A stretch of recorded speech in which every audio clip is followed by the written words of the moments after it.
مع سنسوداين احصل على خبرة الراحة من الحساسية إضافة لفوائد المعجون اليومي.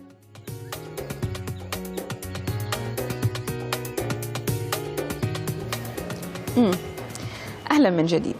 هناك بعض العادات اليومية التي قد تسبب مشاكل في الفم والأسنان وزيادة حساسيتها، كاستهلاك المشروبات الغازية والمأكولات الحمضية، ما قد يؤدي إلى تآكل وتسوس الأسنان خاصة إذا أهملت. للحديث أكثر عن هذا الموضوع تنضم إلينا في الاستوديو دكتورة هبة شطة، اختصاصية طب الأسنان. صباح الخير دكتورة. صباح الخير دكتورة. أولا أحب أني أهنيكم بالسنة الجديدة، إن شاء الله تكون سنة خير على السادة المشاهدين وعلينا جميعا. علينا وعليك إن شاء الله وعلى المشاهدين. طيب خلينا نبدأ بموضوع حساسية الأسنان عشان نمنع حساسية الأسنان في عام 2013. هل هناك بعض الأطعمة أو المشروبات اللي تنصحين الشخص أنه يبتعد عنها لأنها تزيد من كما ذكرتي تآكل الأسنان والتسبب بالحساسية؟ طبعا تآكل الأسنان له أسباب عديدة، من ضمنها التآكل الحمضي. الأحماض اللي بنتناولها في الأطعمة مثل الليمون أو الخل مع السلطة بتأثر على نوعية مينا الأسنان وبتطريها، بتسحب منها الأملاح، وبالتالي إذا الشخص بيتناول أطعمة حمضية بصورة كبيرة بيأثر على سلامة الأسنان وبيؤدي إلى تآكلها وإلى يعني تآكل مادة المينا، وبتصبح الأسنان رقيقة وعرضة للحساسية أكبر.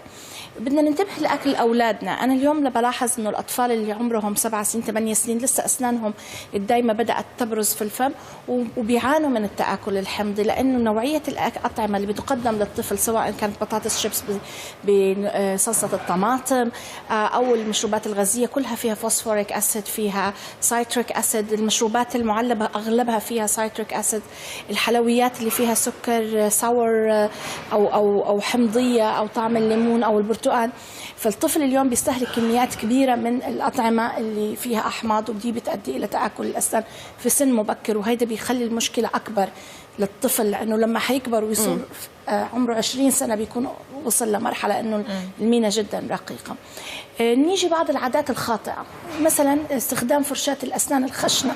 بس دقيقة قبل ما ننتقل للعادات الخاطئة، بس ممكن نتكلم عن الأكل تحديدا.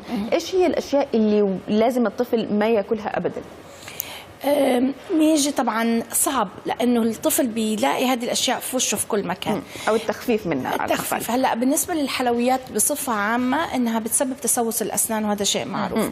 ولكن الحلويات اللزجه اللي بيقعد الطفل يمضغ فيها ساعه، النوجا والكراميل، فيها حامض وكراميل والحين في اشياء جيلي لايك كده بيقعد يمص فيها ساعه، هيدي اكثر خطر. يعني هذا النوع من الحلويات انا اولادي كثير بيحبوه بس كثير خطر، لانه بيؤدي الى تآكل سريع في الأسنان. تنظيف الأسنان بالنسبة للطفل كتير جوهري ومهم. لازم الطفل يتعود على هذه العادات، إنه حتى لو بده يأكل حلويات يأكلها مع وجبة الغداء وينظف أسنانه، بكده يحافظ على سلامة الأسنان. الأطعمة اللي نبتعد عنها المشروبات الغازية، طبعا هذه يمكن ألام عليها، لكن إذا كانت بالمعقول معقولة. لكن شو المعقول؟ إنه واحدة باليوم. ولكن في ناس مثلا 7 علب كوكاكولا أو. طب والعصير؟ العصير زي العصير اللي هو العصير أفضل يعني إذا كان فريش. هلا اللي فيها مواد حافظة لأنه بتعطي سكر بدون أي فائدة، يعني بس بيعطي انرجي، يخلي الطفل كتير هايبر. يعني نحاول إنه نبتعد عن الأطعمة اللي فيها أحماض كتير واللي بتعطي سكر وسعرات على الفاضي. يعني لما يكون في فريش، في فايبرز وفي سكر وفي بروتين، يعني كتير مهم إنه الطفل ياخذ أشياء بالانس، يخلط مع العصير مثلا حليب أو لبن، بيكون له فايدة أكبر.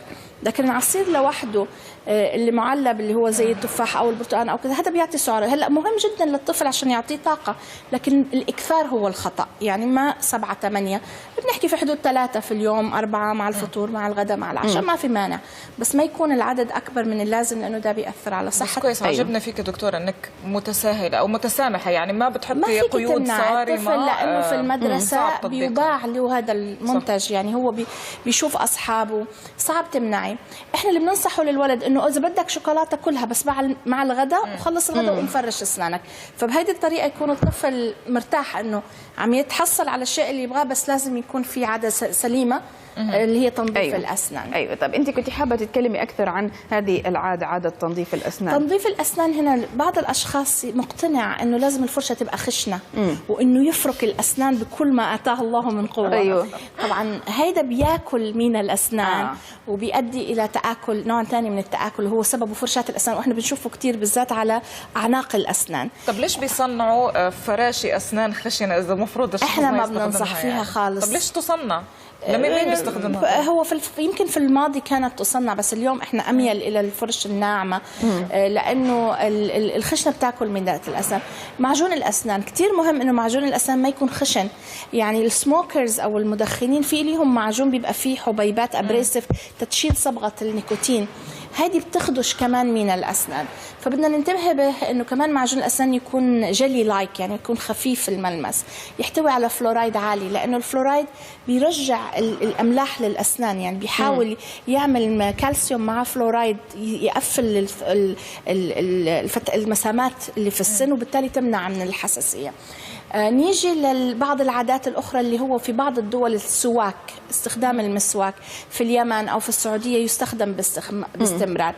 وضع السواك في منطقة واحدة وتنظيفها بصورة مستمرة يؤدي إلى تآكل الأسنان. فلا بد إنه السواك يكون على الأسنان جميعا بقدر متزن، يعني مش أقعد 5 ساعات أعمل ما في ناس بيقعدوا بيسرحوا وبيجلسوا يعني مثلا. وبعدين عندك السواك لابد إنه يعني يحافظ عليه، بمعنى إنه هذا المسواك هو أداة لنقل البكتيريا، لأنه أنا بحطه على أسناني، أحطه في جيبي، أرجع أحطه على أسناني، ممكن يسبب التهابات في اللثة. لازم يشذب، لازم ينظف بعد كل استخدام، يقص باستمرار علشان دايما ما يوضع في الجيب، يوضع في كيس، يعني بعض العادات. احنا بنتمنى تكون النصائح وصلت دكتورة. احنا للأسف داهمنا الوقت، وبنحب نشكرك على وجودك معنا. كانت معنا في الاستوديو الدكتورة هبة شطة، اختصاصية طب الأسنان. شكرا لك يا دكتورة.